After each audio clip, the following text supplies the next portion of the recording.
ముఖ్యంగా తెలంగాణ రాష్ట్ర మున్నూరు కాపు కుల బాంధవ్యులందరి కోరిక వారందరూ మనవి చేస్తున్నారు. నేను కూడా నా కుల బాంధవ్యులకు నేను కూడా మనవి చేస్తున్నాను. ఎందుకంటే గత 2 దశాబ్దాల పోరాటంలో మనం ఎక్కడ దాకా సాధించుకున్నాం అనేది ప్రతి ఒక్కరము మనం ఆలోచించాల్సిన విషయం. ఎందుకంటే ఈరోజు ఆంధ్రప్రదేశ్ లో అసెంబ్లీ పార్లమెంట్ ఎన్నికల్లో సుమారు 1 కోటి మంది ఉన్న మున్నూరు కాపులు ఈరోజు Telugu Desam party, Janasena party, Bharatiya Janata party కూటమిలో 21 మంది ఎమ్మెల్యేలు గెలిచినారు, మరి ఎంపీలు కూడా గెలిచినారు.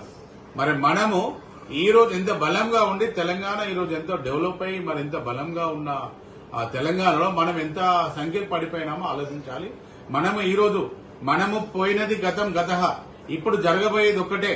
ఆంధ్రప్రదేశ్ లో మనము ఆదర్శంగా తీసుకోవాలి.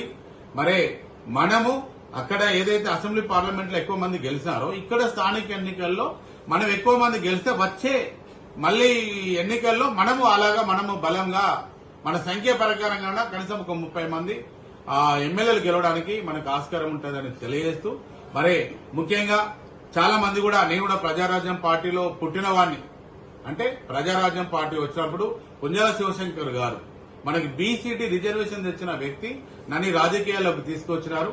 కానీ ఆ రోజు నాకు టికెట్ రాక ఇండిపెండెంట్ గా పోటీ చేసి మళ్ళీ వెనకకి వెళ్లిపోయి మున్నూరు కాపులను రాష్ట్రంలో మొదటి స్థానంలో ఉంచాలి, మనకు రాజకీయంగా కూడా ఉన్నత స్థానానికి రావాలని నా రాజకీయ జీవితాన్ని వదులుకున్నాను. మరి ఈ రోజు మీకు అందరు కూడా తెలియజేసేది ఏంటంటే మనందరం కూడా ఏదైతే మనము వచ్చే విజన్ మనందరం కూడా బలంగా ఆర్థికంగా సామాజికంగా మనం అందరం కూడా ఎదగాలి, రాజకీయంగా కూడా ముందుకెళ్లాలి.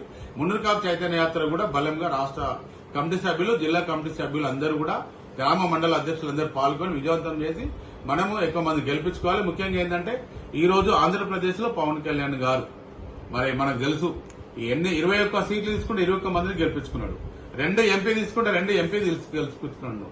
మరి రేపు మరి మన అందరినీ వారిని కూడా సన్మానించుకోవాలి. కాబట్టి రేపు త్వరలో మరి వారు మంత్రివర్గంలో వారు ప్రమాణ స్వీకారం తర్వాత మనందరం కూడా తెలంగాణ నుంచి ఒక 200 వెహికల్స్ కార్లలో వెళ్లి వారందరినీ కూడా ఘనంగా తెలంగాణ నుంచి మనందరం కూడా ఘనంగా వారికి సన్మానించడం కోసం నేను ప్రయత్నం చేస్తున్నాను. వారి అపాయింట్మెంట్ అయిన తర్వాత నేను తెలియజేస్తాను.